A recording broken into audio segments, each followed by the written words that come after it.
Good evening, everybody. What I have here on the test bench tonight is a Mortal Kombat 2 soundboard.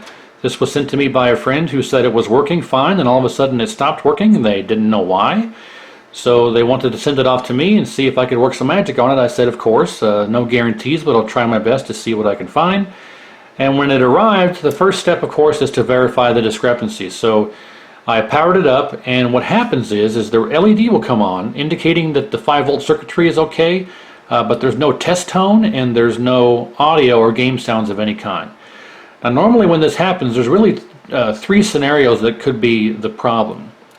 Number one is the clock crystal could be bad, the ribbon cable could be bad or installed backwards on one end or the other, whether soundboard or main board. You want to make sure the ribbon cable is installed where the red wire is on pin 1 of the soundboard, and of course it's on pin 1 of the main board. So ruling that part out, that was fine. The other issue of the three would be the U2 sound ROM. If the U2 sound ROM is bad, you won't have any game sounds or test tone either. So those are the first three things to check, is the clock crystal, the ribbon cable, and the U2 sound ROM. So all that was good. So unfortunately it still had the same problem. The light would come on but no test tone, no audio, no anything. All you have is a hum.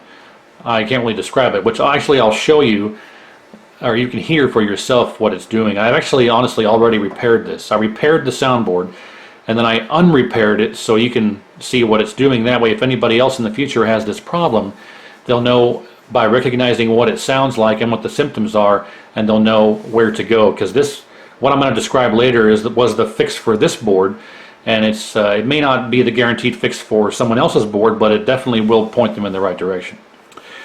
So that all being said, let me turn this on here and you can see for yourself and hear for yourself exactly what's going on. Let me disconnect the camera here. Alright. So I will fire up the rig and you'll see the LED come on. There it is. But you heard no test tone and there's no sounds. This is all you hear is a general hum and background activity of processing.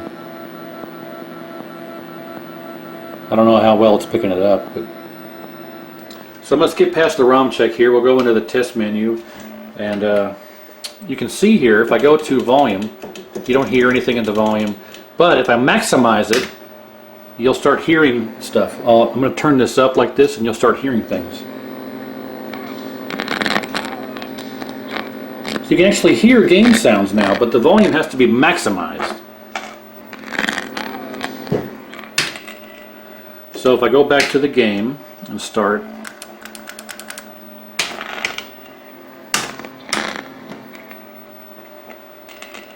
so you can hear the game sounds. So I know the logic is working. I know the logic of the soundboard is functional because I can hear the game sounds even though they're incredibly garbled and staticky.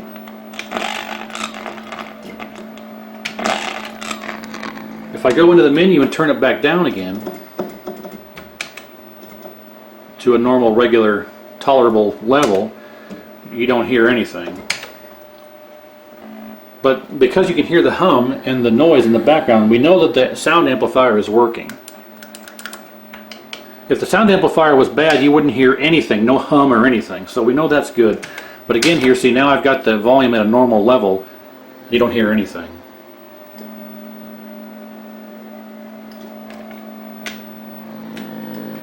Oh, I hit the menu by accident. Anyway, so you get the idea. No test tone, no sounds or anything unless you have the volume maximized.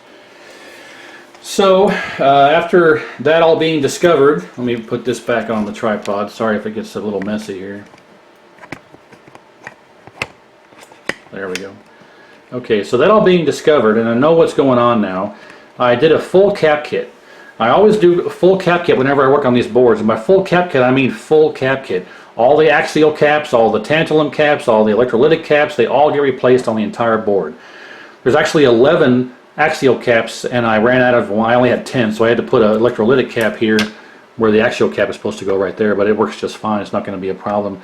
But I replace all the axials with proper axials and the tantalum caps and all the electrolytic caps, filter cap included. The whole thing has a brand new cap kit on it. And I also replace the amplifier every time too, because the amplifier is only like $7. And there's no reason to do all this work and not replace the amplifier because, you know, it's, what is it, 25 years old now, so it's about time to do some preventative maintenance on these whenever you get down to doing all this. So actually, what, 24 years now. Sorry, my math is a bit off. But so I did all that, did all the cap kit replacement and the new amplifier, and you heard for yourself it's still doing the exact same thing it was doing before I did any work to the board. So none of that fixed it. So after getting the schematic out and looking at the schematic, it all pointed to U37. U37 is the culprit. I put a brand new U37 in there and my problem is fixed. So that was the issue. Out of all this work and all this effort, it turns out U37 was bad. And I didn't use a logic probe to figure it out. I got the actual MK2 manual, and I believe it's like 80 pages long, and it's somewhere around page 50. Well, maybe a little bit further than that, but basically there's 22 pages of circuitry layout for the main board and 5 pages of layout for the soundboard circuitry. And if you go to where U37 is listed in the pages, it points to going to other chips and to the LED and everything. So it pointed out that U37 was most likely the culprit.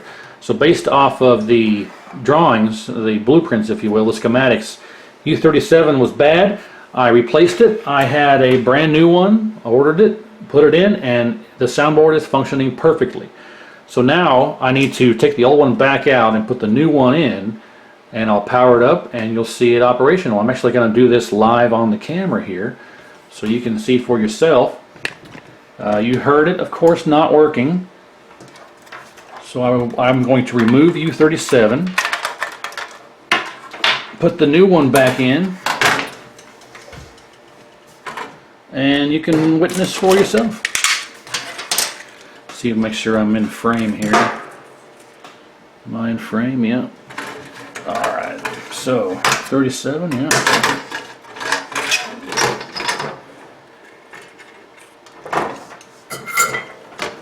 Oh, my soldering iron's off. It won't take about 10 seconds here to heat up enough. Bear with me, sorry, I turned it off.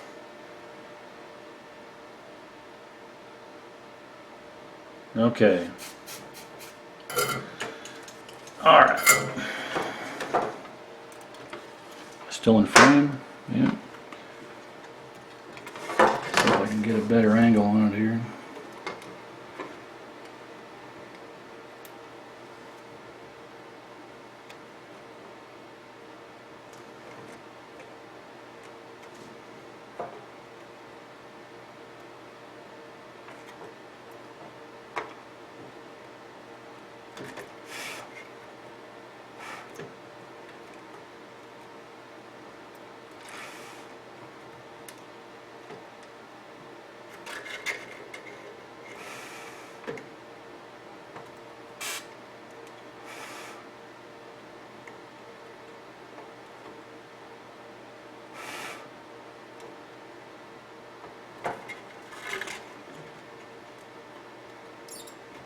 Sorry if my hand's in the way, I can't really get a better angle on this, so just bear with me.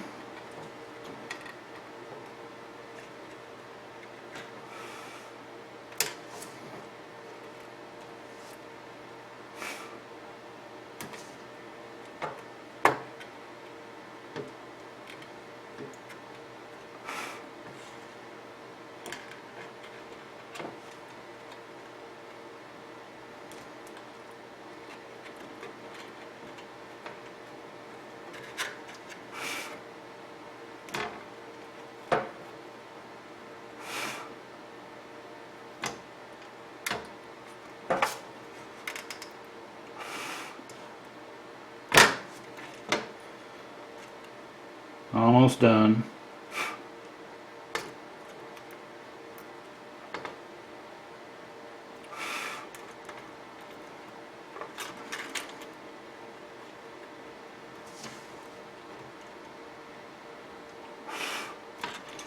Alright. Now we'll inspect the other side here for... Yeah. Should pry right up. I don't know what happened to my screwdriver. I don't know. What we'll do is just pry this up here.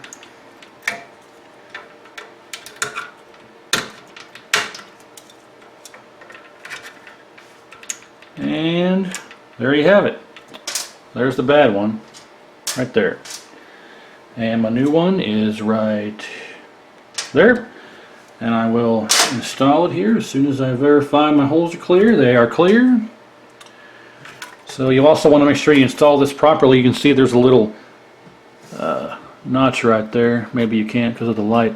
There it is right there. You want to make sure your notch of your chip lines up with the notch there on the board. If you put it in backwards, you're pretty much cruising for a bruise, and you'll get the 5 volts in the ground backwards, and it will not be a pretty day.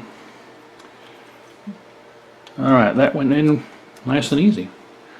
So now it's going to be time to solder it back in, and then the big reveal will show itself. Alright, let's see here.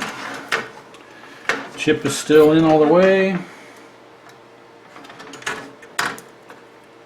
I'll go back through here. I'm just going to tack it in real quick, and I'll go back through and reflow this properly after I'm done. But for the moment here, I'm just going to tack it in place so we can test it.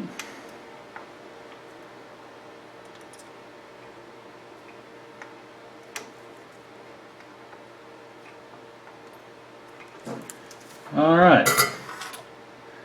Looks okay. So, moment of truth. Power. Ribbon cable. Red line to pin 1. So now, when I turn it on, we should hear the test tone and we should have normal game sounds. So here we go. There it is.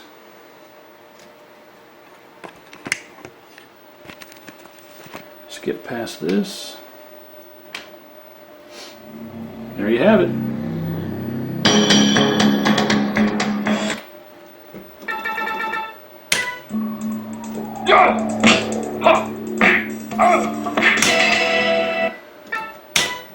So all said and done, it ended up being a bad U37. So hopefully this helps out anybody in the future. U37 right there. If anybody has this particular problem, you know where to go. So if that helps you out, let me know. If you can't let me know, I appreciate it either way. So thanks for watching, and see you next time.